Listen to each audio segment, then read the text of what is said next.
Nolot, Haruku, dan Samet dikenal dengan nama Nohas atau Nohasa.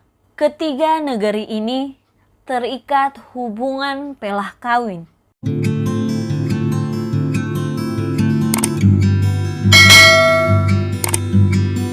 Akibat Perang Pattimura pada tahun 1817, Raja Pati atau para Latupati di Uliasa atau Ulieser, sebutan untuk pulau-pulau Uliase, Belanda mengeluarkan peraturan setelah Pattimura dan kawan-kawannya dikalahkan.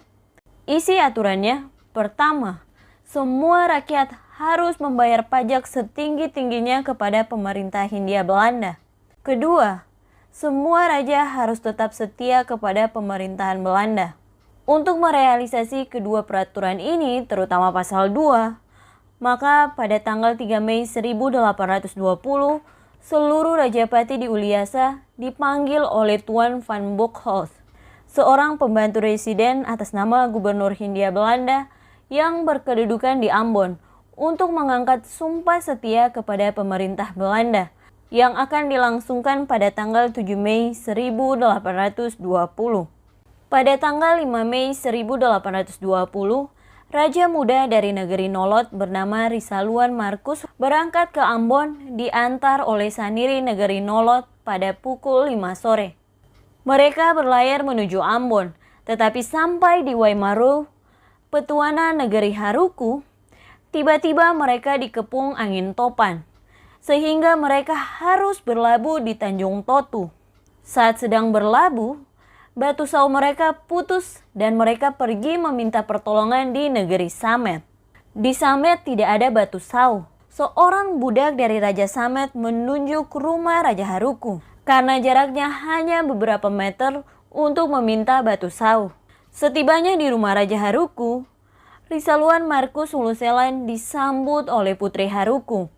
Putri Raja Haruku berkata, "Ayahanda sudah pergi ke Ambon untuk mengikuti rapat, dan hanya ada batu sau negerian.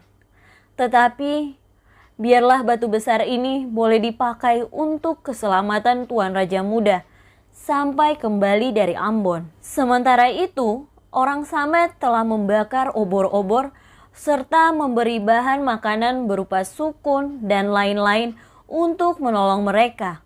Pada pagi hari tanggal 6 Mei 1820, rombongan menuju Ambon dan singgah ke Paso, dan langsung ke Ambon dengan berjalan kaki. Setelah itu, pada tanggal 7 Mei 1820, mereka mengikuti rapat dengan Tuan van Bockholtz, dan sesudah mengangkat sumpah setia, pada hari itu juga mereka langsung kembali ke Paso.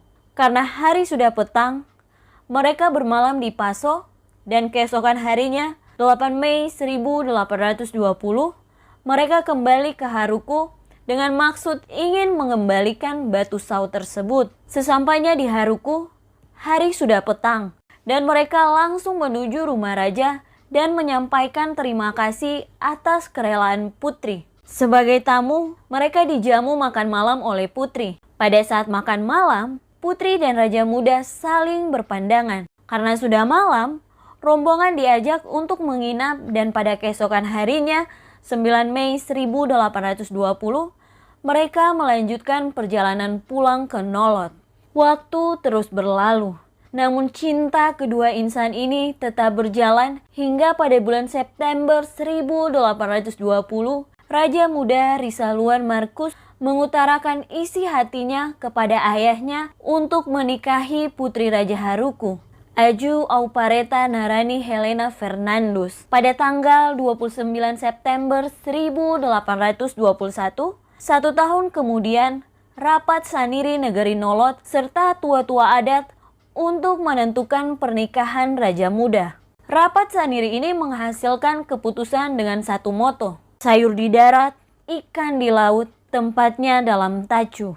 Pada Oktober 1821, 8 orang yang terdiri atas 3 kepala soa dan 5 orang rakyat dipimpin oleh kepala soa Tousalwa menuju Haruku serta membawa sepucuk surat permintaan agar Nona Raja Haruku bersedia menjadi istri Tuan Raja Muda negeri Nolot. Bunyi suratnya yaitu, Daulat tuanku salam, Tuan Raja Kenegerian Haruku. Pati Tuan Raja Kenegerian Nolot dengan hati berdebar berminta ke hadapan Tuan Raja untuk mau memberikan putri Tuan untuk menjadi istri Tuan Raja Muda Kenegerian Nolot, Ruslan Markus Huliselan. Atas keluasan Tuan Raja, Pati Raja Kenegerian Nolot tuturkan terima kasih. Salam, Kenegerian Nolot. Setelah Raja Haruku membaca isi surat, maka rapat diadakan. Mereka setuju dengan beberapa catatan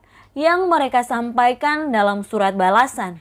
Isi suratnya yaitu, daulat Tuan Raja dari Kenegerian jauh. Tuan Putri bersedia, tapi tiada boleh lama oleh karena Ananda Putri Beta, Aju Aupareta Narani Helena Ferdinandus, selalu digoncang batinnya oleh askar Walanda. Salam, Haruku.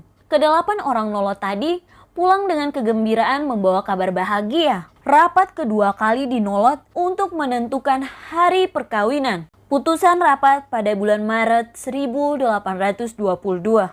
Rombongan kedua berangkat ke Haruku dengan putusan tersebut. Dan Raja Haruku serta Saniri dan tua-tua adat setuju. Kedua negeri, Nolot dan Haruku, menantikan datangnya hari bersejarah itu. Persiapan ditingkatkan di negeri masing-masing. Tibalah saatnya tanggal yang dinanti. Bulan Maret 1822, rombongan rakyat Nolot terdiri dari 5 rembaya dengan kebesaran adat istiadatnya, terutama rembaya Anahuamena, pembuka jalan, dihiasi dengan daun-daun kelapa, diselingi dengan bunyi-bunyian tifa, gong, dan totobuang, seraya menari badendang, tanda mengagungkan Raja Muda Risaluan Markus Huliselan menuju Haruku. Pagi-pagi sekali mereka tiba di Tanjung Totu, petuanan negeri Haruku. Sementara mereka berhenti sejenak mempersiapkan diri untuk masuk ke negeri Haruku.